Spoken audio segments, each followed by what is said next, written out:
Emosi Nagita Slavina meledak, gegara putra Maya Estianty salah sebut. Emosi Nagita Slavina meledak, gegara putra Maya Estianty memberi panggilan istri Raffi Ahmad dengan sebutan tante.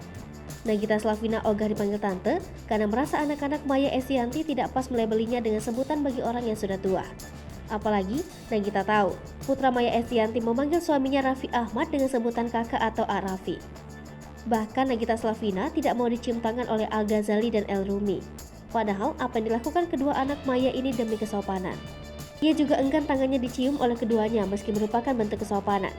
Nagita Slavina akhirnya menguak nama panggilannya cocok untuknya sekaligus beber rahasia punya anak laki-laki. Artis Nagita Slavina baru saja menyambut kedatangan Al Ghazali, El Rumi dan Maya Estianty di Andara. Begitu melihat Nagita Slavina, El Rumi dan Al Ghazali spontan langsung mencium tangan istri Raffi Ahmad tersebut. Mendapati tangannya akan dicium oleh Al Ghazali dan El Rumi, Nagita Slavina langsung mengibaskan tangannya. Aksi Nagita ini sempat membuat Maya Estianty melongo. Ibunda Rafatha dan Rayanza ini mengaku tak mau tangannya dicium oleh Al dan El. Mengetahui respon Nagita Slavina seperti itu, El Rumi menjelaskan alasannya cium tangan istri Raffi Ahmad. Menurut El Rumi, Nagita Slavina ini adalah temannya Maya Estianty. Tak hanya itu, El Rumi mengungkapkan tata krama yang diajarkan oleh ayah bundanya Ahmad Dhani dan Maya Estianty.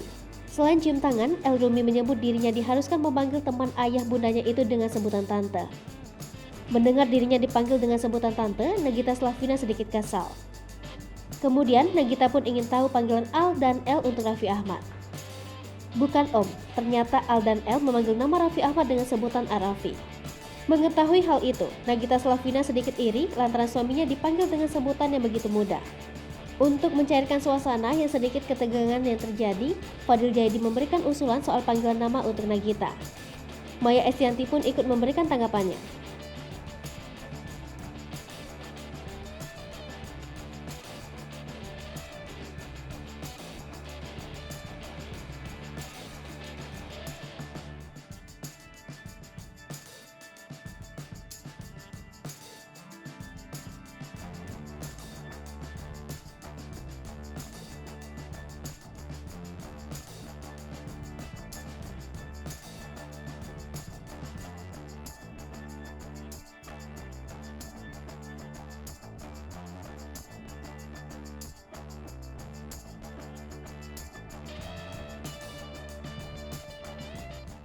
Hai pemirsa Sri Popo TV, jangan lupa komen, like, dan subscribe, serta tonton terus berita-berita